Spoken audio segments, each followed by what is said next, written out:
Oke, kita akan melanjutkan seri dari belajar PHP kita.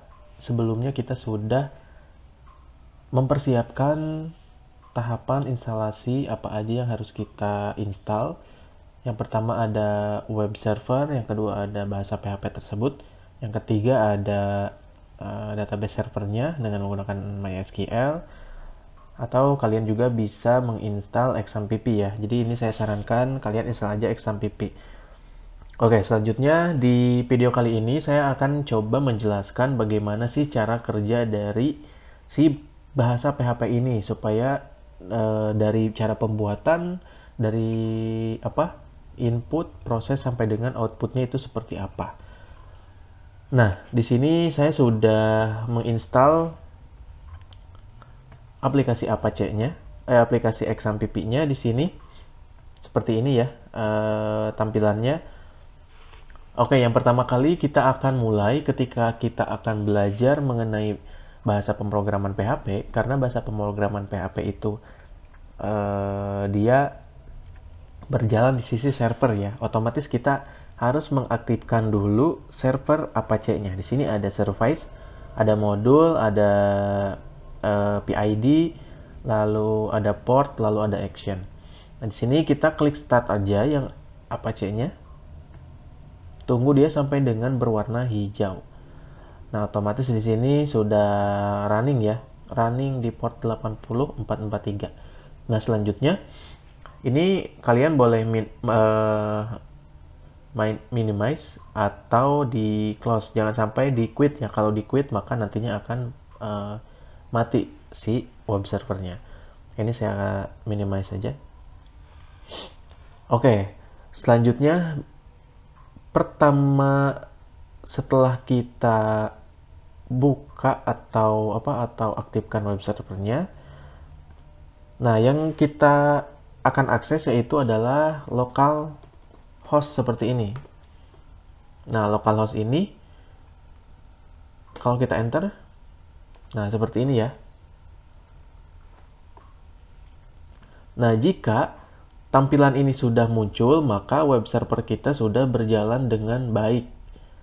Nah, maka ini adalah tampilan utama dari localhost-nya. Jadi localhost itu nanti tempat untuk menyimpan file atau folder project kita ya. Oke. Sampai sini kita akan coba nih, kalau misalkan kita matikan di sini. Lalu di sini kita refresh, maka dia muter tuh. Nah, dia nggak bisa masuk ya karena servernya kita matikan. Tapi kalau misalkan kita start lagi, nah otomatis dia terbuka. Oke, sekarang kita akan coba masuk ke dalam folder dari XAMPP ini ya. Karena kita juga kan pengen tahu gitu cara atau mekanisme dia bagaimana dia menampilkan atau berjalan di si web servernya. Nah, sekarang silahkan kalian buka, lalu pastikan kalian masuk ke direktori instalasi dari XAMPP tersebut. Nah, kebetulan di sini saya instalasinya ada di C. Lalu di sini ada folder XAMPP. Nah, di dalam folder XAMPP ada banyak sekali folder dan file ya. Di sini jangan sampai kalian hapus, kalian edit, karena bisa aja kalau misalkan kalian edit atau kalian hapus, maka nanti XAMPP-nya error gitu. Jadi udah aja biarin. Yang perlu kita pahami, ini ada di sini ada yang namanya folder htdocs.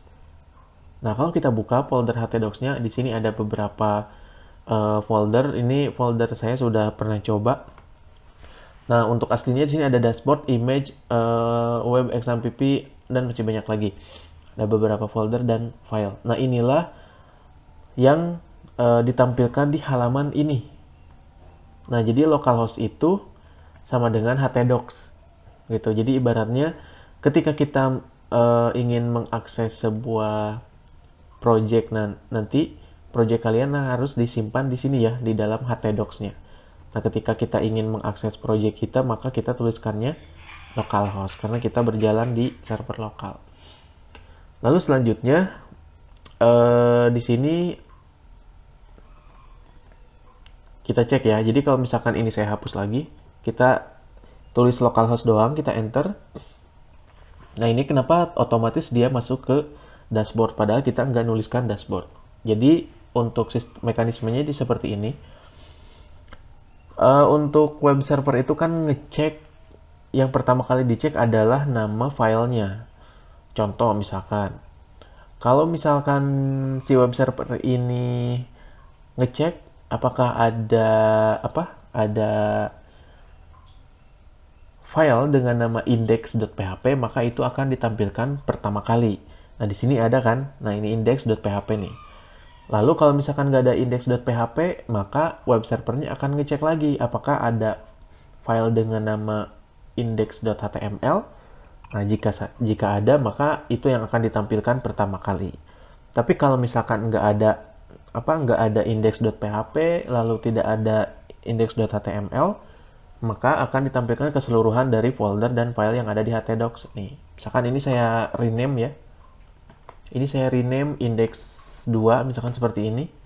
Maka lalu saya di sini refresh. Nah, maka akan ditampilkan keseluruhan folder dan file yang ada di dalam htdocs-nya. Ini ya, tuh. Karena dia ngecek nih, apakah ada index.php? Nggak ada. Apakah ada index.html? Nggak ada. Maka kalau nggak ada, akan ditampilkan keseluruhan folder dan file yang ada di htdocs seperti itu. Ini kita balikin lagi. Lalu saya refresh. Nah, sekarang masuk lagi ya. Oke, selanjutnya kan ketika kita buka localhost, maka harusnya di sini adalah index ya, index.php. Kenapa ke dashboard?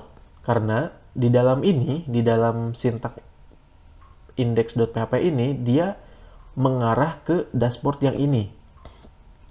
Jadi redirect lah seperti itu. Jadi dialihkan ke halaman dashboard atau project atau folder dashboard. Nanti di dashboard dicek apakah ada index.php, ada nggak kira-kira di sini. Nggak ada ya. Apakah ada index.html? Ada nih, index.html. Maka ini yang ditampilkan seperti itu. Jadi makanya ini yang tampil nih di sini. Kalau nih misalkan ini saya rename index.html-nya misalkan index 1 seperti ini. Maka saya refresh.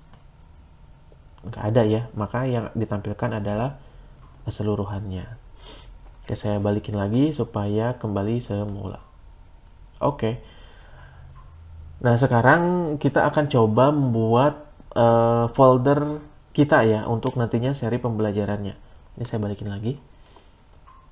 Nah, ini kalian boleh hapus atau misalkan biarin aja, itu nggak apa-apa. Ini saya misalkan tambahkan satu buah folder. Namanya adalah belajar PHP seperti ini. Oke ya, di dalam belajar PHP di sini saya buat lagi satu buah folder.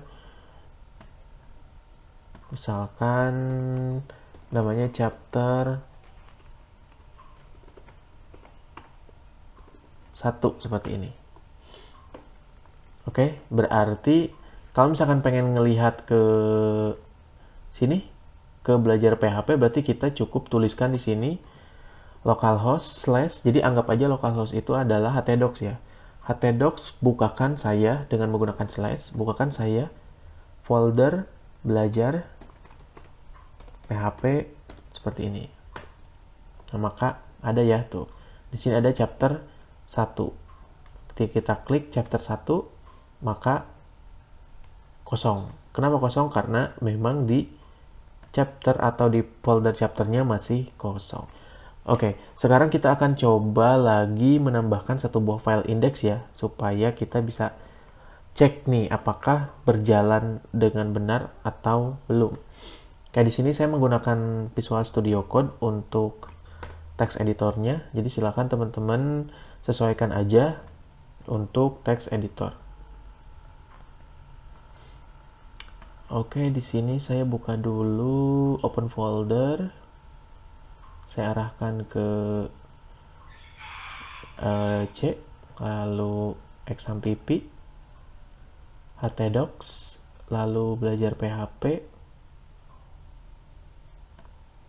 select folder. Oke. Jadi nanti chapter 1 nanti kita akan coba menampilkan dulu ya, menampilkan satu baris tulisan dengan menggunakan bahasa PHP. Nanti kita akan tambahkan lagi chapter 2-nya apa, chapter 3 dan seterusnya.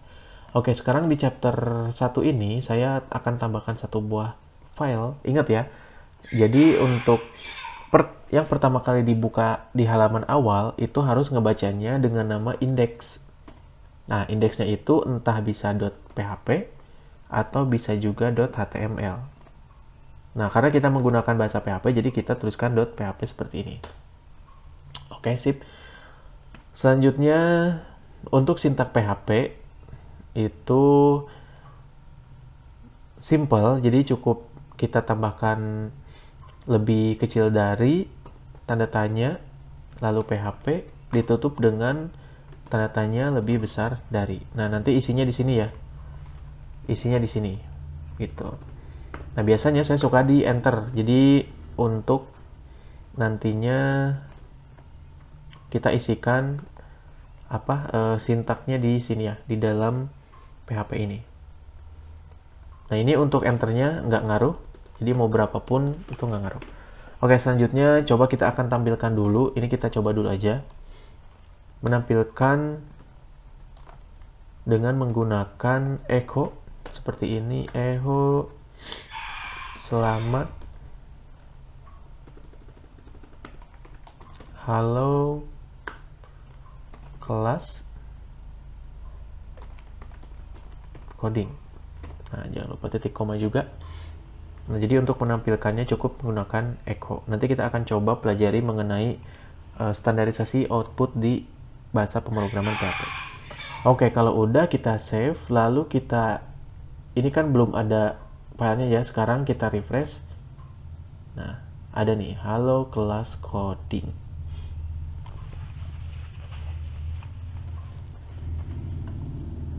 Nah, ini sudah benar ya.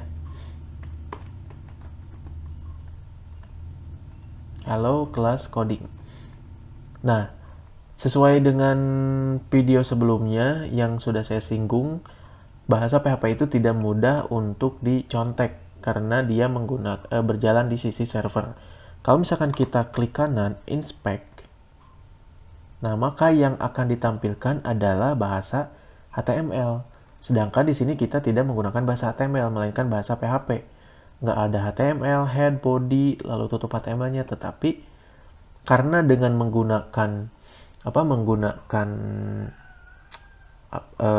processing tersebut, web server tersebut, maka dia akan diterjemahkan lalu ditampilkan lagi di web browsernya menggunakan bahasa HTML gitu. Jadi nggak ada bahasa PHP-nya. Oke ya, jadi seperti itu untuk caranya membuat membuat sebuah folder, menampilkan sebuah folder atau menjalankan sebuah folder, lalu mekanisme dari pemrosesan bahasa PHP tersebut. Oke, mungkin itu aja di video kali ini. Semoga bermanfaat. See you next time and thank you.